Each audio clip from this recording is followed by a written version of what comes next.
नमस्कार दोस्तों, मेरा नाम है निखिल सिंह और मैं आपका बहुत बहुत स्वागत करता हूं हमारे इस बहुत ही खूबसूरत चैनल स्टडी मोटिवेशन पे। तो चलिए आज हम लोग पढ़ेंगे क्लास 11th के मैथ्स का चैप्टर 1 सेट्स। तो पहले इसका इंट्रोडक्शन देखेंगे, फिर इसके बाद एक्सरसाइज करेंगे और क्वेश्चंस भी सॉल्व करेंगे। तो चलिए हम लोग स्टार्ट करते हैं।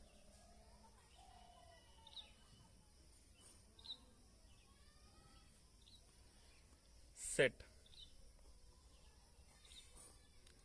सेट तो पहले इसके इंट्रोडक्शन से स्टार्ट करते हैं। सेट जो है ये बहुत ही फंडामेंटल पार्ट है मैथमेटिक्स में।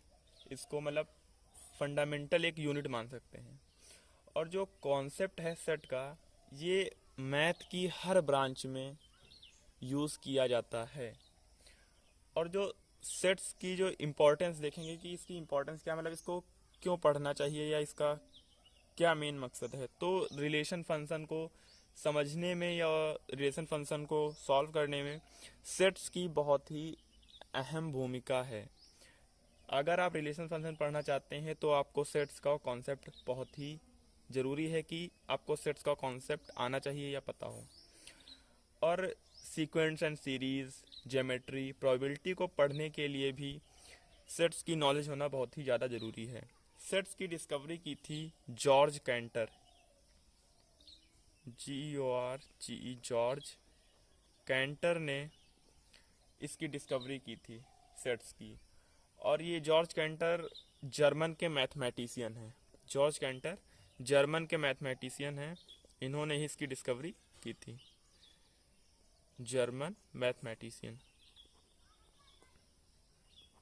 ठीक है। अब देखते हैं सेट होता क्या है। तो सेट जो होता है, it is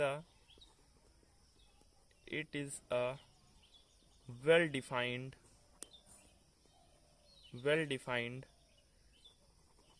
collection well defined collection of distinct objects।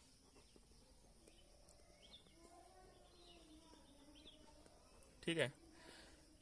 Well defined क्या मतलब क्या है, इसको समझते हैं एग्जांपल लेके। वेल डिफाइंड मतलब अगर जो मैं आपसे बोलूं कि दुनिया में 5 बेस्ट बैट्समैन के नाम बताइए, तो आप क्या बोलेंगे।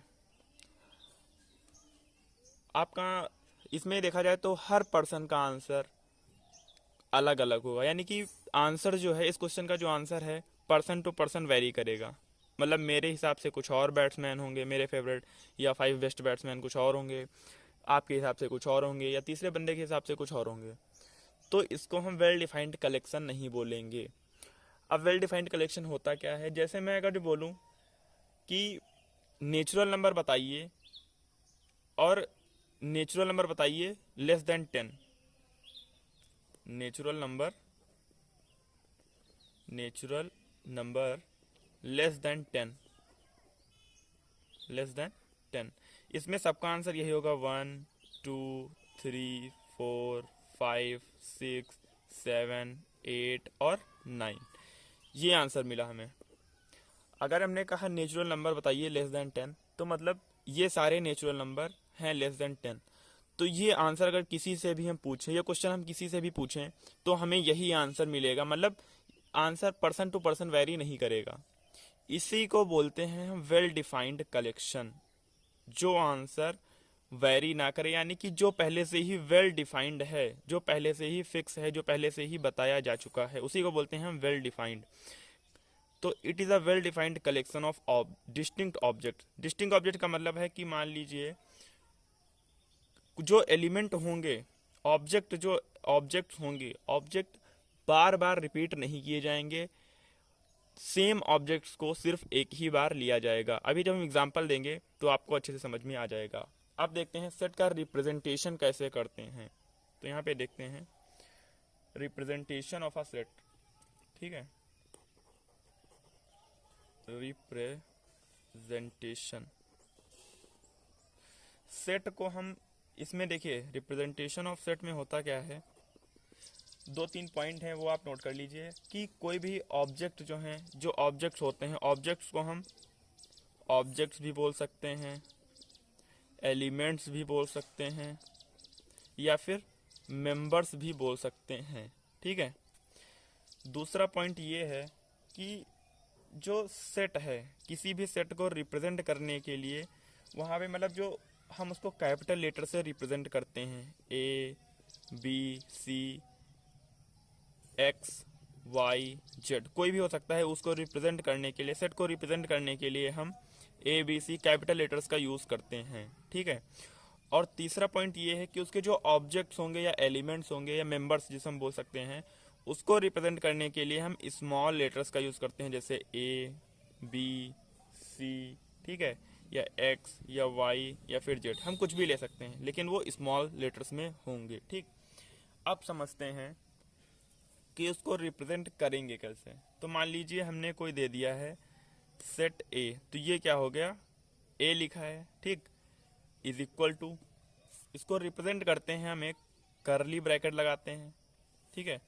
फिर करली ब्रैकेट लगाने के बाद मान लीजिए इसमें एलिमेंट दिए हैं 1 2 3 4 5 6, इसको क्लोज कर देंगे। ठीक।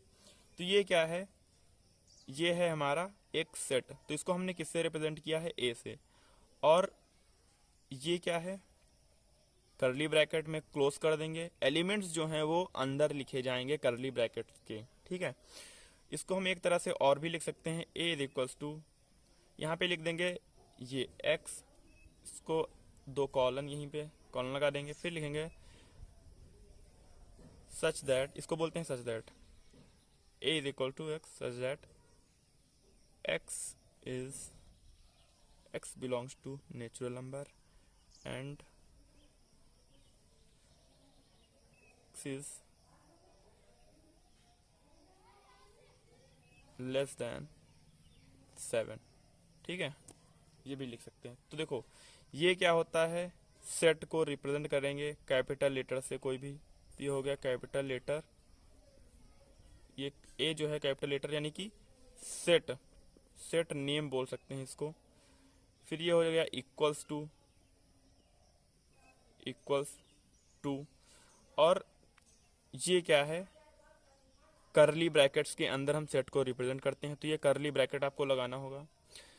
इसे बोलते हैं, ये होता है द सेट ऑफ, इसे पढ़ते हैं द सेट ऑफ ऑल। ठीक है, द सेट ऑफ ऑल। और जो ये दो कॉलन लगे हुए हैं इसको बोलते हैं सच दैट, इसे बोलते हैं, यहाँ पे लिख देते हैं सच दैट। ठीक है। तो इसे पढ़ते हैं सच दैट। तो यहाँ से इसको पढ़ा कैसे जाएगा, द सेट, यहाँ पे ए जो लिखा है, the set of all x, इसको बोलते हैं, ब्रैकेट्स को बोलते हैं द सेट ऑफ। ठीक है। इस जो ब्रैकेट लगा हुआ है, माफ कीजिएगा, ये एक्स को नहीं, ये यहाँ ये होगा ब्रैकेट्स को, इसको बोलते हैं द सेट ऑफ ऑल। ये जो ब्रैकेट करली ब्रैकेट लगे हुए हैं इसको पढ़ते हैं द सेट ऑफ ऑल। ठीक है।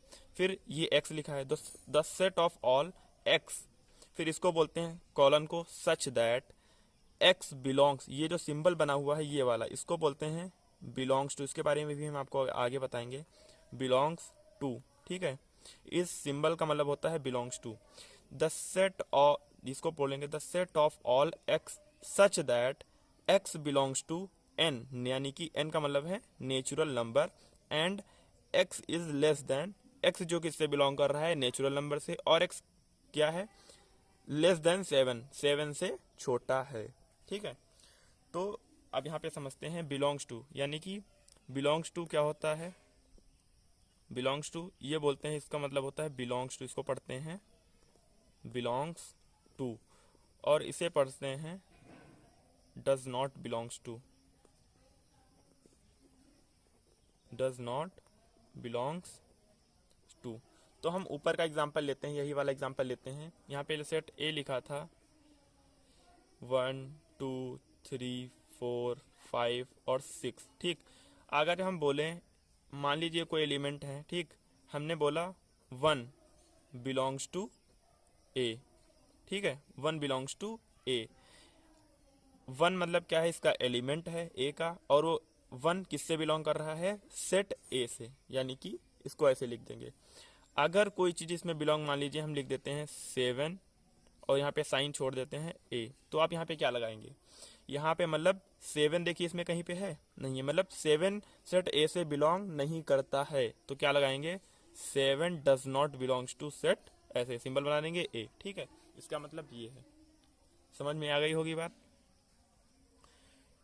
तो चलिए आगे बढ़ते हैं। तो ये समझ में आ गया है आपको। तो इसे बोलेंगे बिलोंग्स टू, इसे बोलेंगे नॉट बिलोंग्स टू।